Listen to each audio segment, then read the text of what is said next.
बिल्कुल तो हम करेंगे। बोलो लंदन में बैठ कर डील करवा रहे हैं।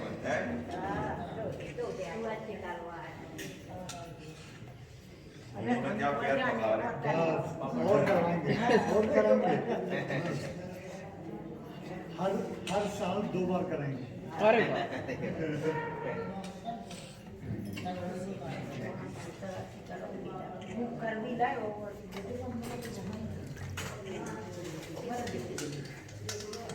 सब्जी दे दें।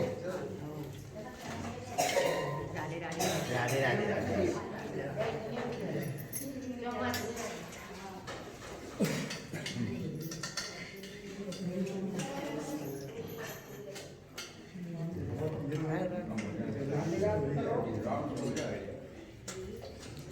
ये भविष्य में आदरणीय संजीव जी का और ईश्वर से यही प्रभु राम आइए, सीता राम आइए, मेरे भोजन का भोग लगाइए। राधे श्याम आइए, राधे कृष्ण आइए, मेरे भोजन का भोग लगाइए। जिन्होंने आप सबको उज्जैन की तीर्थ यात्रा कराई थी और बहुत शानदार यात्रा रही थी। सबसे बड़ी बात यह है कि डॉक्टर साहब लंदन में बैठ करके वृद्धाश्रम के बुजुर्गों की चिंता करते हैं। जहां लोग अपने ही घरों में अपने लोगों की चिंता नहीं कर पाते, ऐसे में लंदन में बैठ करके डॉक्टर साहब का अक्सर फोन आता है मेरे पास। जोरदार तालियां डॉक्टर साहब के लिए। मृत्योर्मोक्षीयमामृतात् ओम जामये सुगंधिं पुष्टिवर्धनम् उर्वारुकमिव वन्दना। इससे ज्यादा मुझे चाहिए आप लोगों का आशीर्वाद। आप आज हम बहुत खुश है कि आप विदेश में रह के भी यहाँ पे इतना हम लोगों का ध्यान रखें। तो आज लंदन में हूँ, लेकिन विदिशा से नाता उतना ही गहरा है जितना पहले दिन से था। तो हरि वृद्ध आश्रम से मेरा एक बहुत ही गहरा संबंध है। हर एक इंसान अपनी अपनी चैरिटी चुनता है कि, और हर एक इंसान बहुत जगह नहीं अपनी चैरिटी रख पाता। तो मैंने वृद्ध आश्रम को अपनी चैरिटी चुना। मैं अपना समय, अपना रिसोर्सेज वृद्ध आश्रम और वृद्धों के लिए देना चाहता हूँ। और मेरे इस शहर में हरि वृद्ध आश्रम एक ऐसी जगह है जहाँ पे आपकी वजह से ये सोसाइटी बहुत पहले से ही बनी हुई है, जो वृद्धों का ख्याल रखती है। तो मैं तो एक निमित्त मात्र बन गया हूँ कि मैं आपके चैनल के थ्रू जो मैं कर सकता हूँ मैं वो कर पाऊँ वृद्धों के लिए।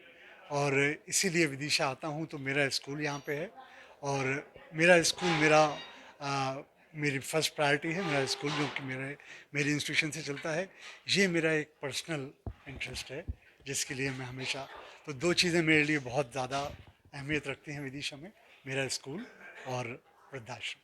युवाओं और नई पीढ़ी के लिए और नए ऑर्गेनाइजेशंस के लिए, जैसे आपने मुझे बोला कि मेरी जो सोच है थोड़ी इनोवेटिव है, मुझे रोटी कपड़ा और मकान के अलावा ज़िंदगी में जीने के लिए जो और ज़रूरतें हैं, बाहर की दुनिया से अटैचमेंट, आप हमें सब कुछ दिया लेकिन बाहर की दुनिया से अटैचमेंट ख़त्म हो गया, या और जो तरीके होते हैं दुनिया से जुड़ने में सोशल कांटेक्ट के, वो ख़त्म हो गए, तो वो भी एक ज़िंदगी का बहुत इम्पोर्टेंट कनेक्शन है, जो कभी कभी हम वृद्धों को रोटी कपड़ा और मकान प्रोवाइडेड करने के लेवल पे भूल जाते हैं या कम अटेंशन पे कर पाते हैं, क्योंकि वो बेसिक नीड्स सबसे पहले आती हैं।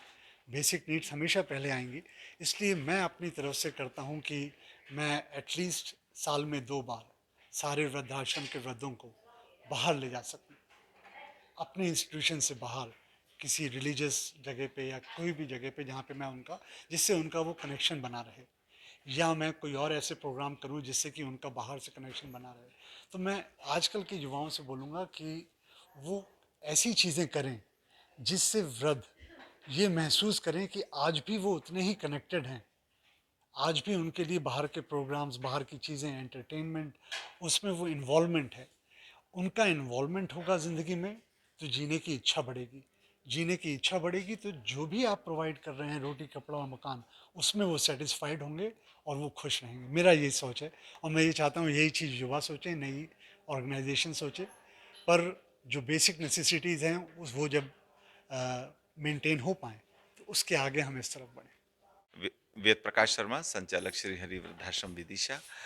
आज वृद्धाश्रम के अच्छे सहयोगी हमारे डॉक्टर संजीव आनंद श्रीवास्तव, जो विदिशा के ही हैं लेकिन वो लंदन में वर्तमान में हैं। वो लंदन से रह कर के वृद्धाश्रम के बुजुर्गों की चिंता करते हैं और उनके मनोरंजन की और उनकी बेसिक आवश्यकताओं की पूर्ति करते हैं। तो वो आज विदिशा आए और उन्होंने अपने हाथों से बुजुर्गों को भोजन परोसा। तो इस अवसर पर वृद्धाश्रम परिवार ने उनको बहुत आशीर्वाद दिया और ये एक वास्तव में उल्लेखनीय कार्य है कि जहाँ बुजुर्गों के अपने लोग उनकी चिंता नहीं करते, उन्हें अपने घरों से निकाल कर वृद्धाश्रम में भेजने के लिए विवश कर देते हैं। ऐसे में 7 समुंदर पार से यदि विदिशा के रहने वाले कोई बंदा बुजुर्गों की चिंता करते हैं तो ये वास्तव में एक समाज के लिए प्रेरक और अनुकरणीय मिसाल है।